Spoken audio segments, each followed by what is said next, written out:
ఎంత విలువైన వజ్రమైనా సానపెడితేనే మెరుస్తుంది. అందుకే ఏ మనిషి విలువను ఎవరూ అంచనా వేయడం అసాధ్యం. ప్రతి ఒక్కరిలో ఒక్కో ప్రత్యేకత ఉంటుంది. ఏ మనిషి అయినా వారిపై వారికి అపారమైన విశ్వాసం ఉంటే ప్రపంచాన్నే జయించగలరు. ఒక కుర్రవాడికి హఠాత్తుగా సందేహం వచ్చింది. ఆ సందేహం అతన్ని నిలువనీయలేదు, కూర్చోనీయలేదు. మనిషి విలువ అంటే ఏమిటి అన్నదే అతని సందేహం. తన ప్రశ్నకు జవాబు తాతయ్య దగ్గరే ఉంటుందనిపించింది ఆ కుర్రవాడికి. వెంటనే తాతయ్య దగ్గరకు పరుగు పరుగున వెళ్ళాడు. తాతయ్య, తాతయ్య, మనిషి విలువ అంటే ఉంటుంది కదా, అసలు మనిషి విలువ అంటే ఏమిటి అని అడిగాడు. కుర్రవాడి ప్రశ్నకు తాతగారు ఏమీ మాట్లాడలేదు. కానీ చిరునవ్వుతో తన గదిలో ఉన్న బీరువాలోంచి ఒక రాయిని తీసి కుర్రవాడి చేతిలో పెట్టారు. ఈ వీధిలో ఉన్న దుకాణాల దగ్గరికి వెళ్ళి ఆ రాయి విలువ ఏమిటో ఒక్కొక్కరిని అడిగి చూడు, కానీ పొరపాటున అమ్మవద్దు అని అన్నారు.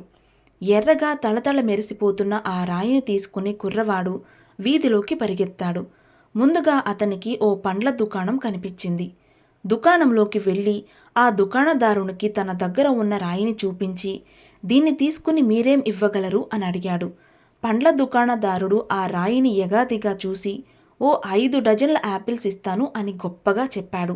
ఆ తర్వాత కుర్రవాడు ఓ కూరగాయల దుకాణంలోనికి ప్రవేశించాడు. తన దగ్గర ఉన్న రాయిని చూపించి, ఈ రాయికి బదులు మీరేం ఇవ్వగలరు అని అడిగాడు. దానికి ఆ దుకాణదారుడు, నేను ఓ బస్తా బంగాళదుంపను ఇచ్చేందుకు సిద్ధమని చెప్పాడు. తన రాయికి పండ్లు కూరగాయల దుకాణాల దగ్గర అంతగా విలువ లభించడం లేదని తెలుసుకున్నాడు కుర్రవాడు. దాంతో దగ్గరలో ఉన్న ఓ నగల దుకాణంలోనికి వెళ్ళాడు. దుకాణంలో కుర్రవాడు చూపించిన రాయిని చూడగానే నగల వర్తకుడు డంగైపోయాడు. ఈ రాయికి బదులుగా 100 గ్రాముల బంగారం ఇచ్చేందుకు సిద్ధమనేశాడు. నగల వర్తకుడి మాటలకి కుర్రవాడు తెగ ఆశ్చర్యపోయాడు. తన తాతగారు ఇచ్చిన ఆ రాయి ఏమంత తీసిపారేయ తగింది కాదనిపించింది ఆ కుర్రవాడికి. దాంతో వాళ్ళని వీళ్ళని అడిగే బదులు ఓ రత్నాల వర్తకుడి దగ్గరకు వెళ్ళాలనుకున్నాడు. దగ్గరలో అలాంటి వర్తకుడు ఎక్కడ ఉన్నాడో వకాబు చేసుకుంటూ ఓ రత్నాల వ్యాపారి దుకాణంలోనికి అడుగుపెట్టాడు. రత్నాల వ్యాపారి ముందు ఈ రాయిని ఉంచగానే ఆ వర్తకుడు తన కళ్ళని తానే నమ్మలేకపోయాడు.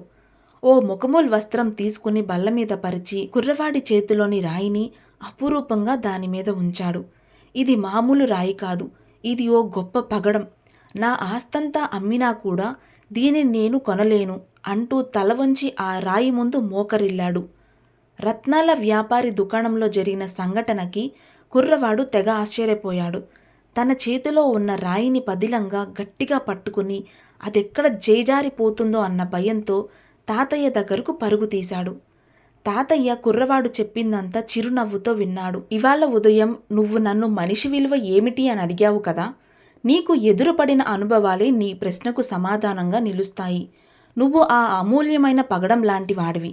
కానీ నీకు జీవితంలో ఎదురుపడే వారందరూ నీకు తగిన విలువని అందిస్తారనుకోవడం అసాధ్యం. వాళ్ల వ్యక్తిత్వాన్ని బట్టి, విచక్షణని బట్టి నిన్ను అంచనా వేస్తుంటారు. జీవితంలో వాళ్ళు విలువైనవి అనుకునే వాటికి నీకు పొంతన లేకపోవచ్చు. నిన్ను సరిగా అంచనా వేసే సామర్థ్యం వాళ్ళకి ఉండకపోవచ్చు. ఎక్కడో ఒకచోట ఆ రత్నాల వ్యాపారి వంటివాడు నీకు ఎదురుపడతాడు. నీ విలువని అంచనా వేయలేనని ఒప్పుకుంటాడు. కాబట్టి నీ విలువ ఇంతని చెప్పడం అసాధ్యం. అలాగని ముందుగానే నిన్ను నువ్వు అంచనా వేసుకోవడం మూర్ఖత్వం. ఎందుకంటే నువ్వు విలువకి అందని వాడివి. అలాగే ఉండేందుకు ప్రయత్నించు.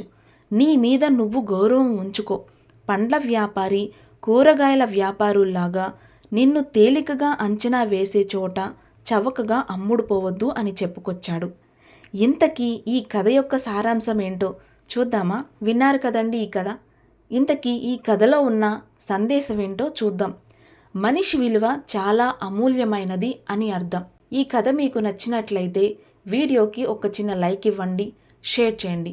అలానే ఎవరైనా ఫస్ట్ టైం మన ఛానల్ చూసిన వాళ్ళైతే మరిన్ని ఇలాంటి వీడియోస్ కోసం మన ఛానల్ని సబ్స్క్రైబ్ చేసుకోండి. చివరి వరకు చూసిన వాళ్ళందరికీ కూడా థ్యాంక్స్ ఫర్ వాచింగ్.